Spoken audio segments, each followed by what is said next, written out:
My favorite albums came out in the 60s and 70s. There are a number of reasons why I consider this to be a golden age of the music industry, but I think one of the main reasons was because it was the age of the LP, the long play vinyl record. Vinyl records have a long history in music. The first vinyl records were the old thick-rimmed 78s of the jazz era. They were called 78s because they rotated 78 times per minute. They were about the same size as LPs, but could only fit 3 minutes of music on a side. This was a major blow to classical music in the early 20th century, because most classical pieces were quite lengthy, some symphonies running 2 hours in length. But for the more pop-friendly jazz music of the time, it was perfect, and launched the recording and radio industry. This is the reason why pop songs rarely went over 3 minutes in the early days of the record industry, even well after the 78s became obsolete and were replaced by 45s and 33 RPM LPs that could fit up to 22 minutes per side, and sometimes even more if the grooves were made thin enough. But in the latter half of the 60s, when the LP was becoming the standard, rock and pop music started becoming more progressive, and bands like the Beatles, the Moody Blues, the Beach Boys, Frank Zappa, and the Mothers of Invention were recording music with a full-length LP in mind. Songs were often written to fit a concept, and rock music actually started becoming a lot more like the lengthy classical symphonies of the pre-vinyl days. This late 60s, early 70s progressive rock era has always been my favorite era of music, but even after progressive rock went out of style in the mid-70s, there was still a lot of great music getting put out well into the 80s. The invention of the compact disc also helped to reignite the music industry, and there were a lot of great bands in the 90s. The CD could hold a lot more space than even a vinyl LP, 74 minutes at first, and later was expanded to 80 minutes. But is there such a thing as having too much space to fill? In some ways, I think the expanding amount of time that artists had to fill diluted the music.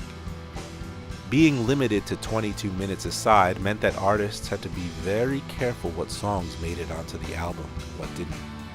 Also, having less time to fill meant they could spend more time perfecting each song that did make it. I also think that 80 minutes is a lot to demand from your listener. Most people don't have the time to sit down and listen to a 70-plus minute album.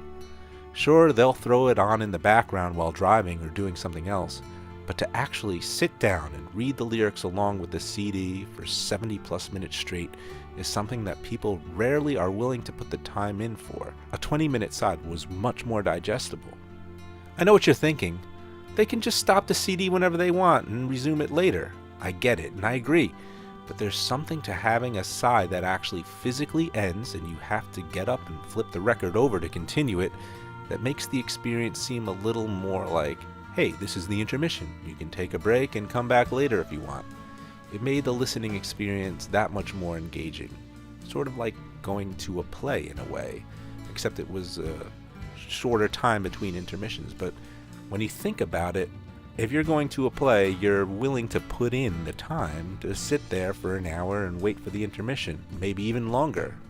But when you're just sitting at home listening to a record, 22 minutes is about the right amount of time, I think. Those great progressive concept albums of the 60s and 70s weren't meant to be background music. They were meant to be listened to intently while reading the liner notes and looking at the artwork. And the artwork is another thing that got lost when the CD replaced vinyl. Sure, the CD still had album artwork, but it was in those little inlay booklet cards. With an album, you got a full 12 by 12 spread. And if it was a double album, you often got a nice 12 by 24 gatefold sleeve. Some albums went to crazy lengths with their sleeve designs. The packaging was a big part of the experience, and a little of that got lost with CDs. By the time digital mediums replaced CDs, it was completely gone. I know there's been a long-running debate about sound quality when it comes to LPs versus CDs. LPs supposedly have a warmer sound due to it being an analog medium, while CDs sound too shiny. To be honest, I'm not much of an audiophile, so I can't really tell much of a difference.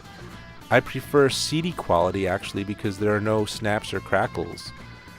Records have a tendency to deteriorate over time and the sound quality just degrades. But there is something to be said about the more dynamic way records were mastered back in those old days versus the often overly compressed, everything must be loud music of today.